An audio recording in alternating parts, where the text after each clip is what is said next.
Gusto mo bang palabasin ang code mo sa screen? Well, watch this video until then and I'm sure that you will learn how to output your code. Hello guys! Welcome back to my another Learn in 4 Minutes video. For our topic today is all about the output in Java.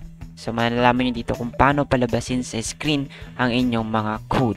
So para wala nang patumpik-tumpik pa, let's get this thing begin. So, kung mapapansin nyo guys, hindi Visual Studio yung gamit nating compiler ngayon. So, gusto ko lang malaman ninyo na pwede tayong gumamit ng compiler kahit saan. So, nandito ako sa google.com and isa lang po yung gdb.java compiler and lalabas na to. So, marami pa pong compiler dyan and depende na sa inyo kung anong gusto nyong gamitin. So, for now, ang gagamitin lang natin is ang online GDB compiler. Ngayon, kung makikita nyo guys, ito yung pinag-aralan natin last video. So, I hope na napanood nyo na yung last video natin dahil panibagong topic na naman tayo ngayon. And let's moving on na. Okay, so magkaroon lamang tayo ng quick recap dito bago tayo mag-proceed sa ating topic. Again, ano ang data types? Data types is ito yung lalagyanan. Ngayon, may iba-iba tayong lalagyanan. May lalagyanan para sa number, which is ang integer. Number ang nilalagay niyan. Okay? And then, meron din tayong string para naman sa mga words or sentence. Now, remember na may double quotation ang string. At ang character naman or ang char is mga letra or letter. And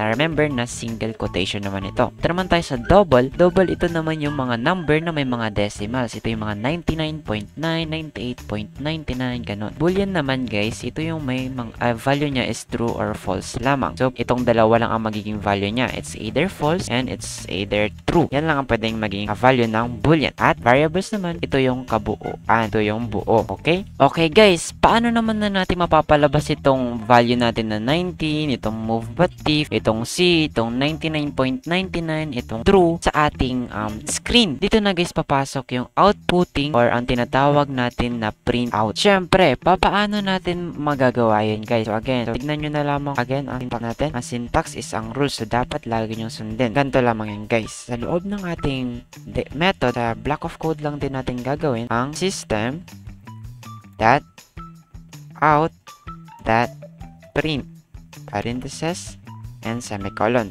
So, ganito lamang guys para makapagpalabas tayo. And then, dito nyo lang ilalagay yung papalabasin nyo something sa loob ng parentheses. Okay. Ngayon, gusto natin palabasin si age. Anong gagawin natin? Siyempre, tatawagin natin si age. Tatawagin nyo guys yung variable name na nilagay nyo. So, dito, pag tinawag natin si age, nilagay natin si age dyan. Pag pinrint out natin yan, ang lalabas dyan guys is 19. So, try natin. Run. Ay! Wait lang guys, so yun, hindi parehas yung file name natin at yung class name natin. So dapat parehas yan. Ganyan main. So pag i-run ulit natin yun, ayan. So nakita nyo guys, 19 ang lumabas. So ngayon, gusto natin palabasin na lahat yan. Palabasin naman natin si pangalan. Pangalan. Run. Move but diff. Nangyari kasi pinalabas natin si move but diff. Anong ginawa natin? Tinawag natin yung variable name niya.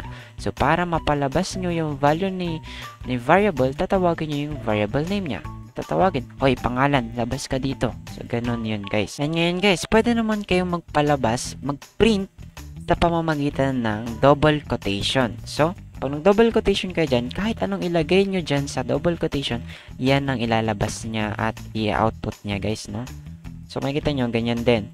So, kahit anong ilagay nyo dyan, basta may double quotation, yun ang ilalagay niya. So, parang lagay natin dito, age ko ay space. Ganyan, i-run natin yan, edi age, tapos ganyan din ang nalabas. Yun lang guys, no?